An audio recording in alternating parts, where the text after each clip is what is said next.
Olá pessoal, sejam bem-vindos à 13ª aula, quer dizer, vídeo aula. Eu sou o instrutor Jonathan Coelho e estou com vocês nessa oficina teatral.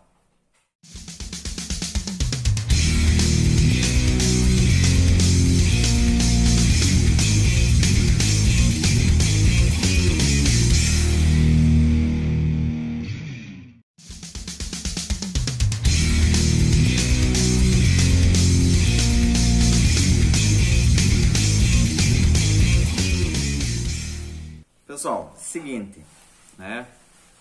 Já me apresentei aqui, né? Eu sou o professor Jonathan. Essa oficina teatral está sendo realizada por meio do ambiente virtual, videoaula. Essa oficina está sendo ofertada pela Secretaria de Cultura e Turismo de Paranaguá, nesse período de quarentena, pandemia, né? Então, assim, estamos enfrentando um desafio que é distribuir um material gratuito para a comunidade, né? E para não parar as atividades culturais, essa foi a saída que conseguimos por meio da reunião, né, dos oficineiros, juntamente com a Secretaria de Cultura e Turismo de Paranaguá. E, como eu disse, é um desafio. Estamos agora encerrando na reta final já da oficina. Eu estou aplicando os últimos conteúdos. Essa oficina ela tem, né, a videoaula de 50 minutos, que pode sim durante a semana ser dividido entre 2, 3 vídeos, ou como eu fiz a 12ª videoaula, que eu fiz em 50 minutos direto, né? Então assim, e também, claro, só para lembrar, temos a live, né, a monitoria durante a semana, que agora nesse momento está acontecendo, vai acontecer, né, nessa semana pelo Facebook, lá na minha página Jonathan Coelho. Então assim, é só acompanhar lá pela minha página. Toda quarta-feira, a partir das 4h20, estamos iniciando a nossa live, né? Para falar sobre o quê? Para falar sobre o que eu estou discutindo nessa videoaula, para perguntar coisas ainda sobre o teatro, ok? E não liguem aqui, que como eu estou no ambiente de casa, estou com 2 gatos agora, né? Logo vai ter uma criação de gatos aqui, então espero que compreendam.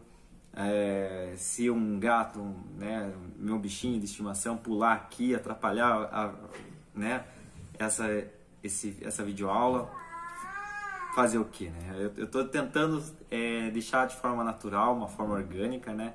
Então assim, som de gato que aparece, vem no meu colo, eu tento deixar tudo isso visível, né? Mostrar para vocês que o desafio que é trabalhar nessas videoaulas com os animaizinhos de estimação aqui em casa e tudo mais, ok?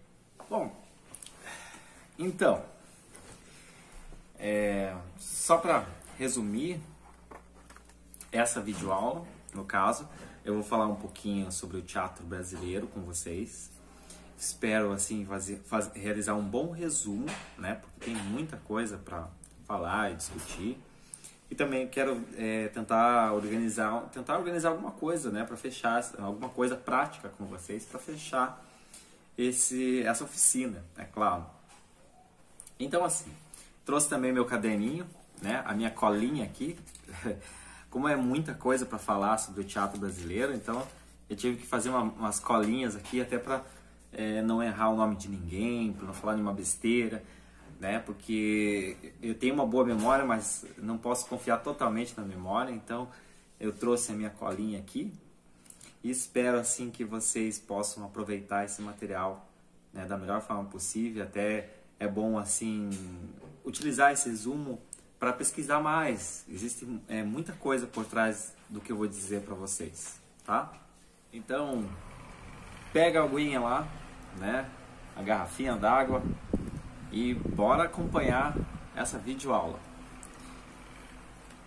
Então, nesse espaço, né, nessa videoaula número 13, eu vou tentar falar aqui para vocês um pouquinho sobre como começou o teatro aqui no Brasil. E como vocês imaginariam, como que nós podemos imaginar que o teatro começou aqui no Brasil? De que forma?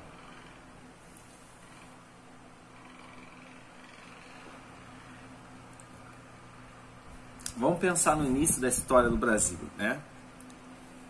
como o teatro está profundamente relacionado com o início da história, com a história em si, né, para falar a verdade, quando eu falei, de onde surgiu o teatro, as primeiras encenações, aí o pessoal lembrou da pré-história e tal, das primeiras encenações na história da humanidade e tal, de forma narrativa.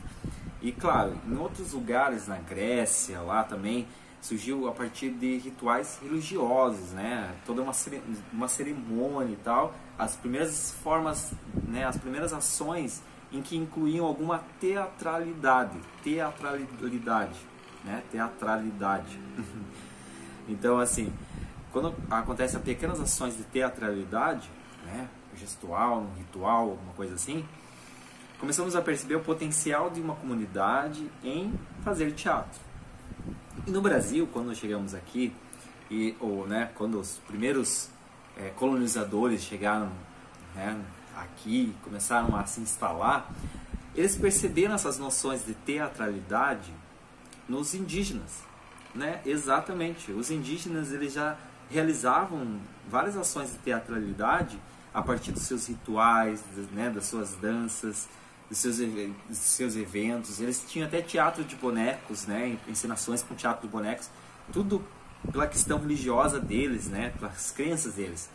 E aí os jesuítas, que estavam aqui ocupando, responsáveis por tentar instruir os indígenas, tentar instruir eles, até como tentativa no início também de escravizá-los e coisas assim, né, para que eles se tornassem mais obedientes, porque relata-se muito essa dificuldade do indígena obedecer, né, se tornar obediente, principalmente aqueles que vieram de fora, né, como vieram os colonizadores, né.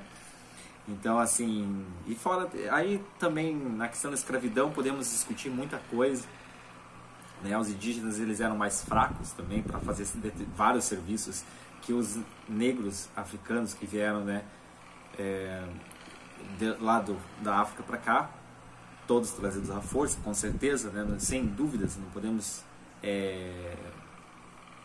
colocar como muitos podem falar por aí, eles vieram porque queriam vir em situações degradantes, né, nos navios negreiros e tal. Vale a pena pesquisar a história da escravidão no Brasil, o quanto ela foi horrível, uma história desprezível, né, uma história assim que merece todos tenham a ciência, né. Mas voltando aqui para os índios, para a questão da indígena, então eles tinham essa noção de teatralidade, né? Eles tinham essa teatralidade e tal, nos rituais, e os jesuítas perceberam isso, perceberam esse potencial de usar a teatralidade para instruir e catequizar. O que significa catequizar? Catequizar nada mais é do que instruir a partir de atos religiosos, Então, catequizar seria isso. Então, quem conseguiu ser muito bem sucedido naquela época foi o tal do Padre Anchieta. O Padre Anchieta, quando estava aqui, percebendo, começou a fazer cultos, atos religiosos com os indígenas, e a partir do teatro catequético, ele conseguiu, né, instruir os indígenas, tirando as crenças dos indígenas, trazendo essa crença, né, da Europa, né, essa crença mais cristã, então instruir eles na fé cristã. Ele conseguiu por meio de cultos, né, esses cultos religiosos com muita teatralidade. Então aí, a partir daí, nós temos o primeiro pontapé inicial na história do teatro aqui no Brasil.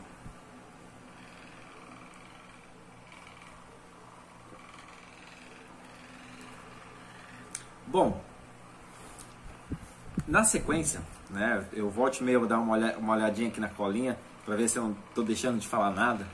Na sequência, né, depois de um período aí, né, em que houve todo esse teatro catequético e foi instruído muitos, né, passado um pouquinho esse período assim, o teatro deixa de ser uma coisa religiosa e começa a ir para as ruas. Quando ele começa a ir para as ruas, as pessoas, né, todos, né, os imigrantes, que estavam aqui, junto com os escravos, todos iam para as ruas, começaram a ir para as ruas caracterizados, né? Principalmente os negros com seus vestuários e tal, seus batuques, começaram a ir para as ruas e começaram a criar uma forma de teatro de rua, né? Que era uma procissão, em todo mundo com máscara, aquela bagunça, né? E daí vai surgir as primeiras manifestações também de teatro diferente que nós temos, cultural, né? Como o Bumba Meu Boi, né? O Bumba Meu Boi tem a origem a partir dessas ações, né? E esses eventos que aconteciam também na rua incentivaram uma nova forma de expressão, né? Em que até hoje nós estamos presentes. Qual seria essa nova forma de expressão de teatro de rua, com o pessoal de batuque na rua, usando máscara, fazendo aquela bagunça? O carnaval. O carnaval surgiu a partir dessas primeiras manifestações, assim, que eles, né, levaram o teatro para a rua, as encenações, né? Aí os negros aproveitavam para trazer um pouco do vestuário africano e tal, para reforçar suas próprias convicções, mas, né, naquela bagunça, participar daquele evento todo, que as pessoas começavam a aceitar, né, aceitar diferentes formas de manifestação ali naquela caminhada, todo mundo se divertindo, a paz do batuque, e aí que tem a origem do carnaval, essa manifestação de rua em que todo mundo se divertia. Olha só que interessante, né? De lá para cá, o carnaval marcou o nosso calendário e existe até hoje, né? Só não sei se vai ter o carnaval devido a essa situação do Covid, né? Não sei como que vai ser, mas independente do vírus, né? Independente disso, ele está enraizado na nossa cultura. Então, todo ano nós vamos lembrar dessa manifestação, né? Dessa manifestação que sempre ocorre nas ruas e que provavelmente depois desse período de quarentena vai voltar a acontecer nas ruas, porque é muito forte, é algo que está na raiz cultural do nosso país, né? Já está na raiz cultural do nosso país. E aí, dando sequência pensando no teatro, os principais momentos aí em que houve alguma mudança, alguma coisa significativa que aconteceu, que chamou a atenção. E aí nós temos a chegada, né, do Dom João VI de Portugal. Ele veio com sua família real e, né, tem toda a história. E por que ele veio lá de Portugal para cá? Naquela época, né, na época que ele veio, ele estava com medo da invasão, né, francesa, comandada por Napoleão Bonaparte, né, tem toda essa história lá na Europa. Mas daí ele veio, né, com medo da invasão, ele veio para o Brasil, aqui se instalar e ficar protegido, ele e a sua família, né? Com isso, com a chegada de Dom João VI e sua família real de Portugal, começou-se a várias coisas, né, acontecendo no Brasil. Houve muito mais investimento em espaços como teatro, biblioteca municipal, lugares para o entretenimento da família real, né, dessa família real. E aí, assim, houve muito mais investimento na arte, principalmente nas formas de expressão que poderiam entreter, né, ele e sua família. E com isso, com essa chegada, também começaram a exportar muitos atores, artistas, né, da Europa, de fora, aí, para o Brasil. Né, eles importavam, né, de lá para cá, para que pudesse se apresentar para a família real e tudo mais, né, e criaram grandes espaços para essas apresentações. Só que essas apresentações eram só para, né, a família real e a elite, apenas para isso. O povo mesmo, o povo que não tinha condições, né, o povo mais humilde, eles só ficavam lá de fora assistindo, eles só assistiam a entrada dos aristocratas, né? Só ficavam assistindo a entrada desses aristocratas. Então, ainda não tinha a participação do povão mesmo, conhecendo, compreendendo todo esse repertório cultural que veio lá de fora, né? Mas, né, aos poucos, esses artistas que vieram de fora, né, alguns vão se instalando aqui no Brasil e aos poucos vão passando, né, esse repertório cultural, vão passando para os primeiros brasileiros, né, os primeiros considerados genuinamente brasileiros, né, nascidos no Brasil e que queriam defender mesmo esse lugar. Então, assim, aí nós temos um baita brasileiro aí que vai defender o teatro genuinamente brasileiro. O cara é João Caetano.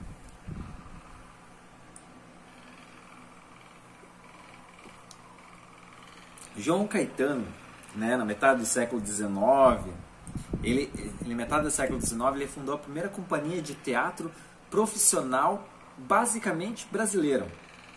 Então, assim, a partir daí, né, nós estamos no momento do romantismo, um período lá, né, um período que lá de fora que caiu muito bem aqui no Brasil, né? O romantismo, ele defende também o nacionalismo, a liberdade de expressão de um povo, essa coisa de buscar os heróis, né, de mostrar a nacionalidade, de criar uma imagem. Então, nós vamos ter aí um momento ideal para mostrar para o mundo quem somos nós, né? Mas precisava esse momento, né, posterior aí, é um momento que já não estamos mais pertencendo a Portugal, porque até então o Brasil não tinha essa questão da independência, né? Era totalmente ligado a Portugal.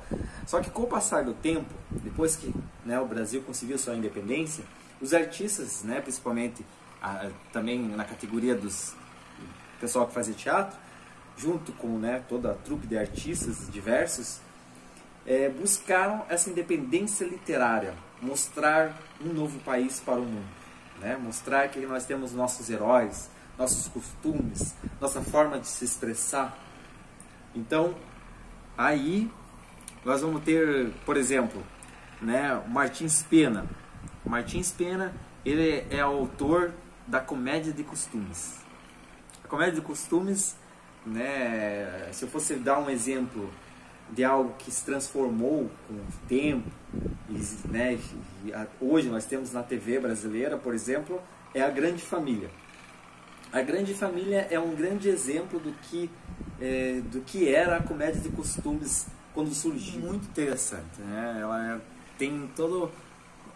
mostra muito, começa a buscar, trabalhar muito bem os atores, mostrar eles, né, nacionalmente, mostrar a imagem mesmo do brasileiro, né, do que ele é, de forma engraçada, é claro, mas trazendo uma certa imagem, né, dos seus costumes, daquele povo, daquelas famílias, né, enfim, mostrando isso de uma forma bem interessante no teatro, né? Vale a pena dar uma pesquisada sobre como que a Comédia de Costumes chamou muita atenção do público naquela época no Brasil. Na sequência, nós temos Arthur Azevedo. Arthur Azevedo, ele, né, ator, dramaturgo também, diretor. Ele era especialista em teatro musicado, boletas e teatro de revistas. Né? Aí nós temos um momento único da dramaturgia nacional.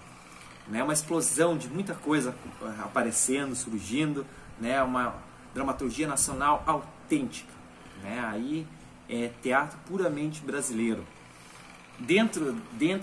Nesse teatro, né? Por exemplo, o teatro, né? Nessa forma de atuação de teatro, temos alguns nomes que eu posso citar de atores, né? Grandes astros da Comédia de Costumes. Por exemplo, Procópio Ferreira, Leopoldo Frois e Lucia Pérez. Esses foram os grandes astros, né, desse teatro da Comédia de Costumes dessa época. Né, claro, e aí também na sequência posso citar, como já foi citado numa live, a Dercy Gonçalves. Ela se destacou muito no teatro de revista. Teatro de revista um teatro, né, muito popular, né, que fantasiava muito os personagens, assim, fantasiava muitos personagens do cotidiano, né, para as pessoas, assim, no teatro, né. É uma forma muito simples e bacana de apresentar de forma fantasiada os personagens, assim, do cotidiano. Dercy Gonçalves se destacava muito nesse teatro revista. E olha só que interessante, o teatro revista tinha umas curiosidades, né? Durante certos momentos engraçados, eles contratavam algumas pessoas para rir, para dar risadas, né? E bater palma e tal. Eram pessoas contratadas para fazer isso. O termo chamado, como chamavam isso, era claque, né? A claque. A claque era um momento de grande exaltação, né? Em que as pessoas davam risada e batiam palma. Essas pessoas eram contratadas para fazer isso. Posteriormente o teatro, né? Posteriormente o cinema, a televisão também começou a ser utilizado desses recursos, né? E começaram a criar outros recursos também para prender mais o público, né? Na hora que está sendo apresentado alguma coisa. Vou pegar uma aguinha, né? A história tá indo e vai longe ainda. Estou tentando acompanhar vocês aqui, fico imaginando vocês acompanhando essa videoaula. Então, assim, nesse momento, assim como eu estou tomando uma aguinha, vocês também podem estar tomando uma aguinha, né? Para que todo mundo não fique muito cansado. Essa videoaula também é uma videoaula um pouco longa. Então é bom uma pequena pausa minha, uma pequena pausa de vocês, assim, levanta, se espreguiça aí, né? Se precisar, toma uma água, vai ao banheiro, depois já volta aqui para dar continuidade. Isso faz com que vocês se prendam ao assunto, né? Ao que está sendo trabalhado e discutido.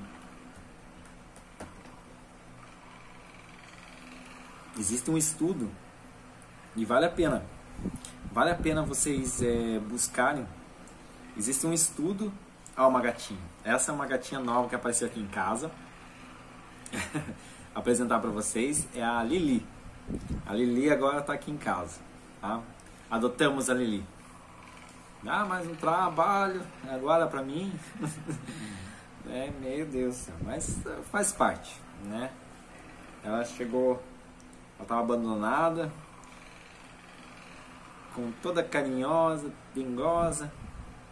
Ela é mais calma, não é tão agitada quanto o Apollo, nosso outro gatinho. A Lili é mais tranquila e tá pedindo um lar. E agora estamos com a Lili adotada também. Bom, Lili, preciso trabalhar. Então, assim, vamos dar continuidade, então? A continuidade, na sequência. Olha só, temos aí um grande momento para o teatro.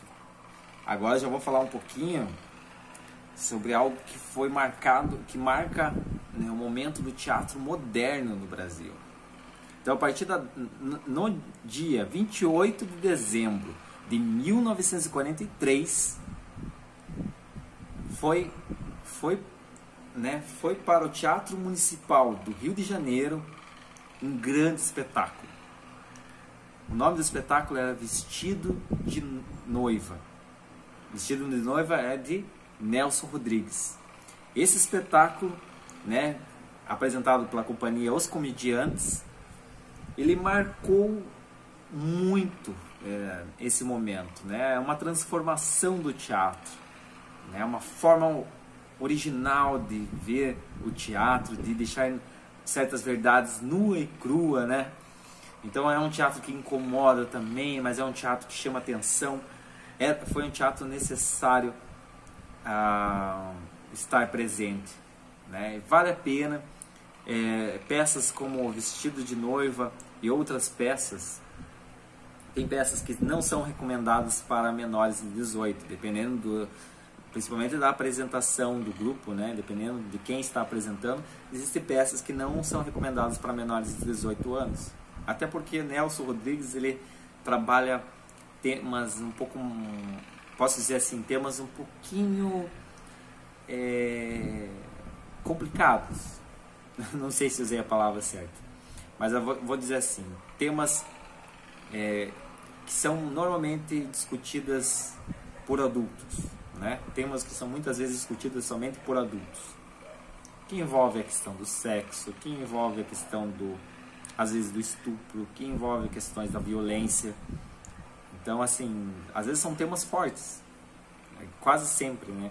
Praticamente todas as peças de Nelson Rodrigues têm situações que não são tão comuns, assim, tipo, são comuns na sociedade, né? São comuns, como posso dizer, são verdades que são escondidas das pessoas. Às vezes a televisão e outros meios de comunicação só mostra que nós só temos problemas meia boca, né? Os problemas assim que não acontece essas coisas de abuso sexual, de abuso, né, em relação a crianças, a menores, né? Às vezes isso não é mostrado frequentemente, mas se formos pesquisar sobre esse assunto, a violência, o abuso são coisas tão comuns e acontecem muito, muito, muito. Então é até chato imaginar, é triste, é lamentável, em que enfrentamos,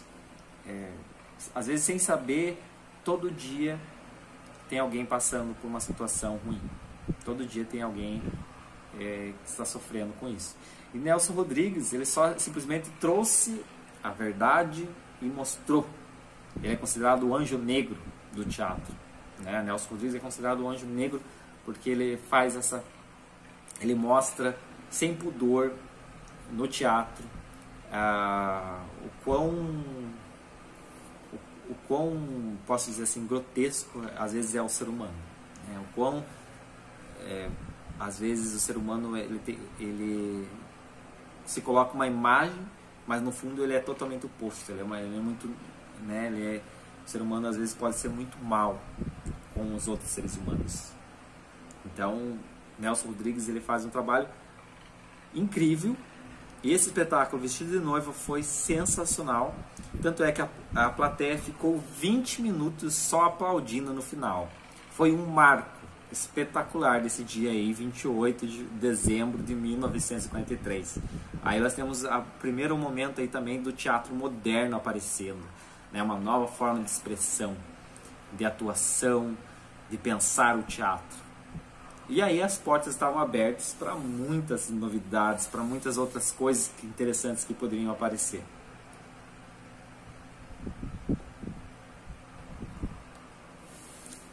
Outro autor, né, também bem contemporâneo, né, que veio a falecer há pouco tempo atrás, é o Ariano Suassuna. Né, o Ariano Suassuna, ele se destacou muito bem com a peça O Alto da Compadecida. O Alto da Compadecida teve várias montagens, desde o teatro até a televisão, né, o cinema, por aí vai. Então, assim, a peça O Alto da Compadecida é uma peça incrível, né, que mostra todo o sertão brasileiro, né, o Nordeste, mostra a questão da pobreza no Nordeste, mostra bem como que é o povo lá. E uma peça incrível, uma peça sensacional. Além do Ariano Suassuna, também, né, nós vamos ter outros momentos com um salto de qualidade enorme, né, principalmente aí na área do teatro infanto-juvenil. A partir de 1940, nós vamos ter autores, né, dramaturgos como a Lúcia Benedetti, Júlio Gouveia e Tatiana Belink, né? Os dois últimos que eu falei para vocês, né, o Júlio Gouveia e a Tatiana Belink, eles né, são responsáveis por criar, né, por apresentar na extinta TV Tupi a primeira versão do Sítio do Pica-Pau Amarelo, né? Essa de lá para cá, né, foi apresentada, foi refeita, várias versões, e o que mostra que virou, né, que se tornou um grande sucesso, né? Um espetáculo incrível, bacana, que vale a pena dar uma olhada, sempre voltar nesse texto, vale a pena conhecer todo esse trabalho teatral deles. Outros autores também, que eu não posso deixar de mencionar para vocês, né? Temos a Maria Clara Machado. Maria Clara Machado, eu tenho até uma consideração muito forte pelo trabalho dela, não sei se é porque eu dei uma pesquisada, li alguns livros e alguns trabalhos dela, né? A autora do Pluft o Fantasminha, um espetáculo que eu estava montando com o pessoal lá na Ilha dos Valadares, né? O CRAS lá da Ilha dos Valadares, crianças assim na faixa de 10 a 12, 13 anos. Então, nessa faixa de idade, eles montando Pluft o Fantasminha, o texto é incrível, é sensacional. A literatura, tipo, ler aquele texto é muito gostoso, a leitura dessa peça teatral. Então vale a pena conhecer essa história, Pluft o Fantasminha, como outras histórias, né, infanto-juvenis aí que ela criou. Aí nós temos também o Leo Kugli, né, do Teatro Vento Forte, também, né, ele se destacou bastante. E por aí vai.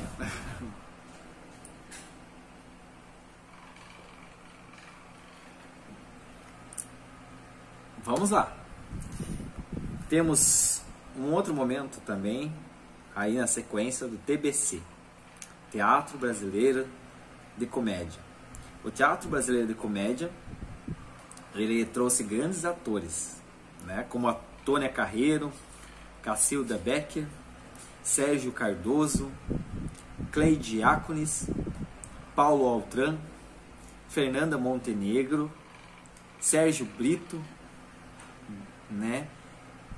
E aí, a partir deles, né, nós tivemos uma explosão aí do teatro, né, nesse momento. É um teatro bem nacional, nacionalista.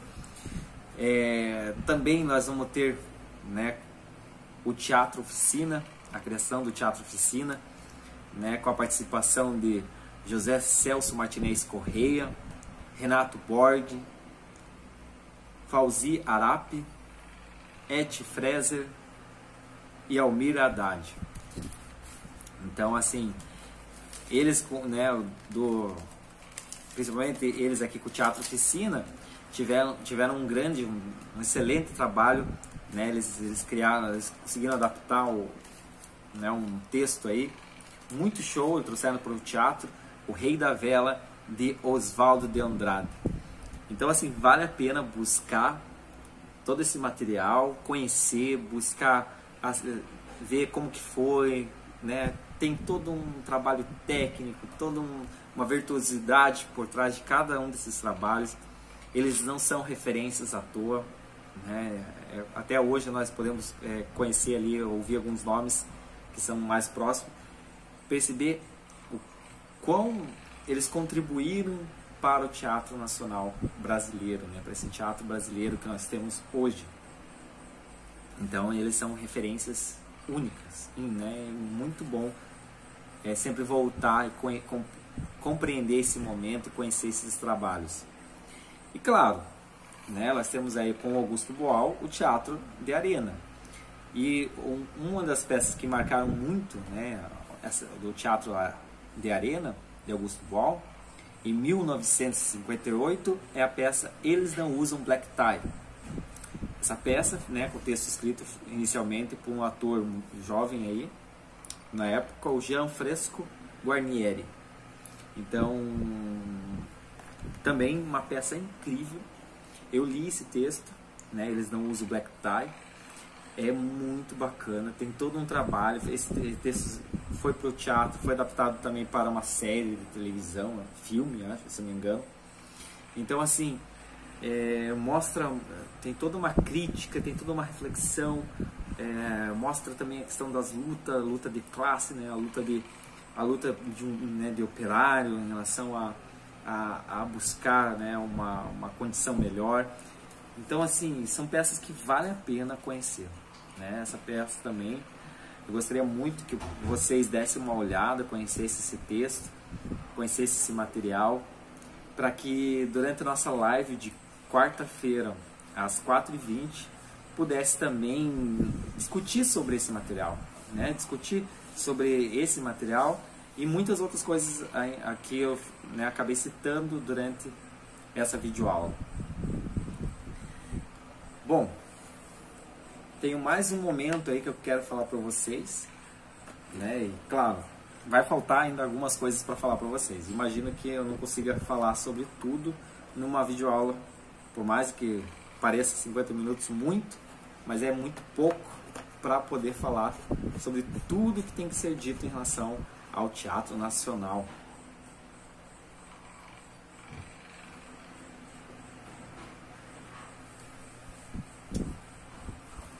Bom, então assim, temos aí um momento de 1945 a 1964, que até foi até 1968, em que houve uma grande explosão de criatividade, de trabalho no teatro, porque havia todo um estímulo, havia uma condição para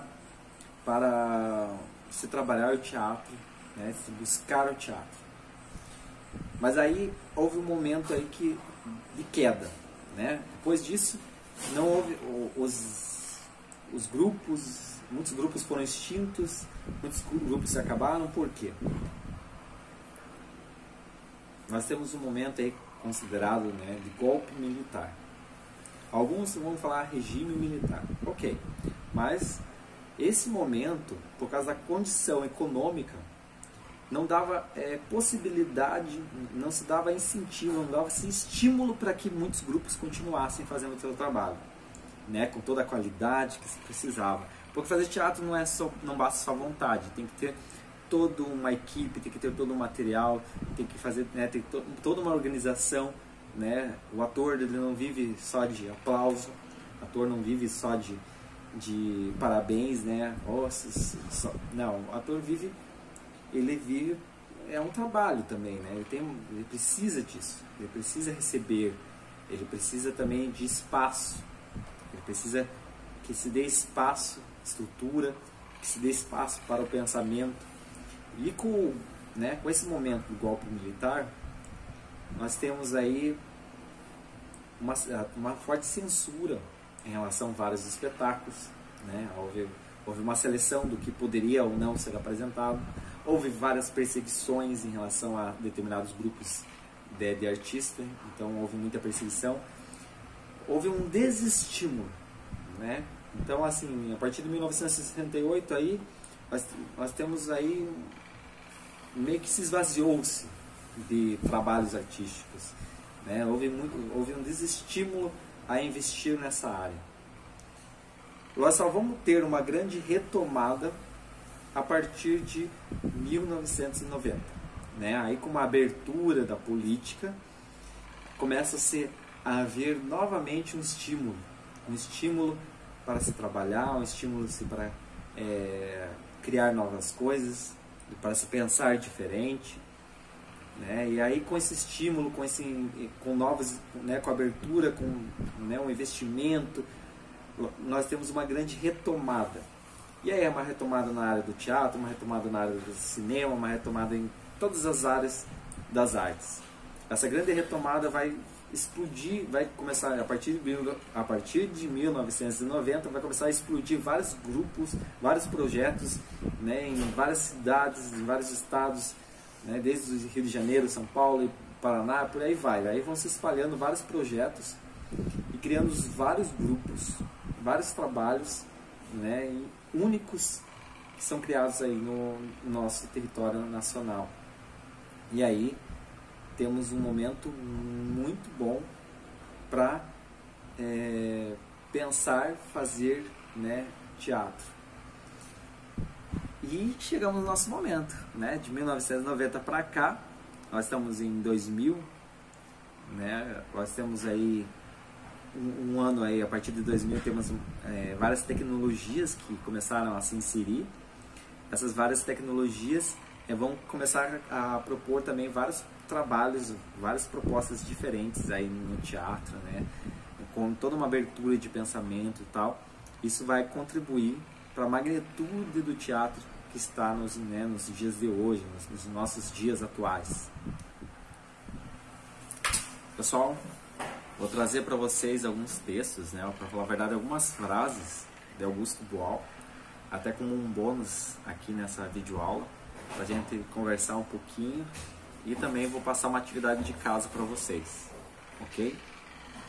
Então lá, segue algumas frases de Augusto Boal. Teatro é uma arma muito eficiente. Olha só a frase, né? Provavelmente, quando se pensa-se muito nessa questão da batalha, de disputa, principalmente como aconteceu aí um período atrás aí do golpe militar, de se pensar no soldado, da arma, não sei o quê, e o Augusto Boal coloca o teatro como uma arma muito eficiente. O teatro é uma arma, sim, né, no sentido em que é uma arma da comunicação, é onde nós podemos conversar, transmitir ideias, dialogar. Então, mas é uma arma benéfica, uma arma boa, é uma arma que causa o diálogo, é um dispositivo que aciona o diálogo, aciona essa interação. Outra frase: o teatro foi a primeira invenção humana. Provavelmente sim, né? O teatro vem como eu disse há um tempo atrás, né, falando sobre a história, o início do teatro. O teatro nasce com gente, nasce conosco, né? A partir das nossas primeiras tentativas de se comunicar, né? A primeira invenção, né, antes da escrita, é a atuação. É eu querer contar através do meu corpo, através do meu gesticular, dos meus gestos, da minha expressão facial. Então tudo isso conta alguma coisa para alguém. Outra frase: no teatro tudo é verdade, até a mentira. Vou repetir: no teatro tudo é verdade, até a mentira.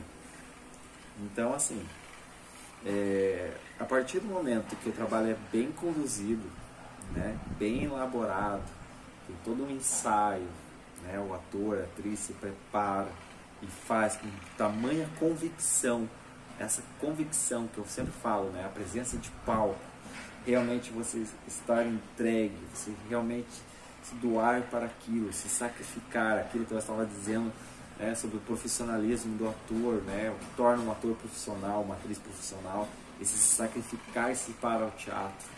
Então, se doar, se estar entregue para o teatro, transforma tudo em verdade, até mesmo uma mentira, né? Até mesmo uma mentira, o que não é verdade, se torna uma verdade, né? Aquela frase de teatro é a ação de contar uma mentirinha com tamanha convicção a ponto que ela se torne uma verdade, né? Então, faz de conta que normalmente quando é bem feito, bem trabalhado, se torna uma verdade, né? O ator, a atriz tem essa missão de transformar aquilo que ele está fazendo no palco, a atuação, a história, trazer tudo isso, né? Tudo isso virar uma verdade, se transformar numa verdade para aquele que está assistindo, para aquele que está interagindo com o espetáculo. Então tudo isso faz pensar que o teatro tem esse potencial. E aqui tem mais uma frase de Augusto Boal, né? Olha só: a teatralidade é essencialmente humana. Todo mundo tem dentro de si o ator e o espectador. Representar num espaço estético, seja na rua ou no palco, dá maior capacidade de auto-observação. Então, dá a maior capacidade de auto-observação. Por isso, é político e terapêutico. Olha só, aqui temos uma baita reflexão. Então, eu vou repetir para que vocês possam ouvir mais uma vez. A teatralidade é essencialmente humana. Todo mundo tem dentro de si o ator e o espectador. Representar num espaço estético, seja na rua ou no palco, dá maior capacidade de auto-observação. Por isso é político e terapêutico. O que nós podemos absorver dessa frase, dessa reflexão de Augusto Boal? Até a teatralidade, a questão do atuar é humana, né? Isso pertence a nós, isso está em nós, está no nosso sangue, está na nossa condição humana, a teatralidade. Todos somos, temos a teatralidade presente. Quando conversamos, quando interagimos, quando nos expressamos facilmente, a face e tudo mais, quando trazemos carregados de emoções, tudo isso, toda essa expressão, né? Existe a teatralidade presente. E aí na sequência ali, todo mundo tem dentro de si o ator e o espectador, né? Ora estamos atuando, ora estamos, né, observando, acompanhando assim, né, o que está acontecendo fora de nós, dentro de nós, representado no espaço estético, seja na rua ou no palco, né? Essa liberdade que temos de pensar os espaços onde podemos apresentar. O teatro não foi feito apenas agora para o palco. O teatro pode estar na rua, pode estar em espaços diversos. Em casa vocês podem estar fazendo teatro, seja na rua ou no palco. Então assim, nos dá uma maior capacidade de autoobservação, observar tudo que está ao nosso redor. E também tudo isso faz, né, ser um ato político e terapêutico. Então o que torna político? É o agir nos espaços. Então, se nós estamos levando teatro para a rua, causando reflexão, isso se torna um ato político. Nós estamos trazendo pensamento, reflexões para as pessoas. Terapêutico, porque permite nos acalmar nossas emoções e até mesmo provocar as emoções nos outros, provocar as reações, as boas reações e também as más reações, né? Isso serve como uma terapia. Augusto Boal trazendo algumas reflexões em poucas frases. E claro, os textos deles são incríveis e vale a pena conhecer, compreender e fazer a leitura de todos. Como atividade de casa, gostaria de pedir para vocês que pesquisassem, né, sobre o teatro paranaense. Será que temos algum paranaense, algum ator, atriz que se destacou perante o cenário nacional? Será que temos algum texto também interessante aqui do Paraná, do teatro paranaense? Eu estou fazendo essas perguntas para vocês, né? Eu gostaria que vocês trouxessem como atividade de casa, né? Principalmente citassem lá na live, nossa live de quarta-feira, às 4h20, lá na minha página no Facebook, citasse, né, que trabalho nós podemos destacar, que pessoas, artistas, atores e atrizes, diretores, dramaturgos, quem podemos citar aqui do cenário estadual. E também, né, como eu não mencionei, no município, em Paranaguá, tem alguma história do nosso teatro? Nosso teatro Paranaguá, existe algum ator, atriz? Como que é a história do nosso teatro? Vou só adiantar umas coisas para vocês. Vocês sabiam que a famosa atriz e cantora Carmen Miranda já passou aqui pelo litoral paranaense? É uma curiosidade, né, para quem for pesquisar. Lá no Teatro de Antonina, no Teatro Municipal, existem registros de vários atores, atrizes que passaram por aqui, já se apresentaram aqui no nosso teatro no litoral paranaense. Por quê? Né? Isso aí é uma história, né, por causa da situação portuária de Antonina e Paranaguá. Muitos artistas vinham por meio das embarcações, vinham lá do Rio de Janeiro, São Paulo. Eles faziam um percurso contornando aqui, paravam nos nossos portos nessa região, paravam para descarregar ali, paravam para um descanso, e os artistas aproveitavam e apresentavam nesses espaços que tinham aqui na região, né? E aí as pessoas aproveitavam esse momento, né? Quem estava aqui presente, né? Esses artistas, eles seguiam o caminho de porto em porto até ir lá para o outro lado, né, da América do Sul, para se apresentar na Argentina, apresentar em outros países, então eles acabavam usando aqui como um ponto de parada.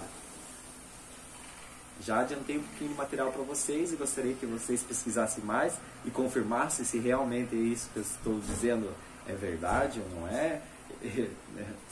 Eu, da Carmen Miranda, eu garanto que realmente ela esteve aqui, mas eu gostaria que vocês citassem se vocês vão conseguir de repente desvendar mais algum nome, né? Falar de mais algum ator, atriz que esteve aqui também presente, tá? Então fica de atividade de casa para vocês. Até a nossa live.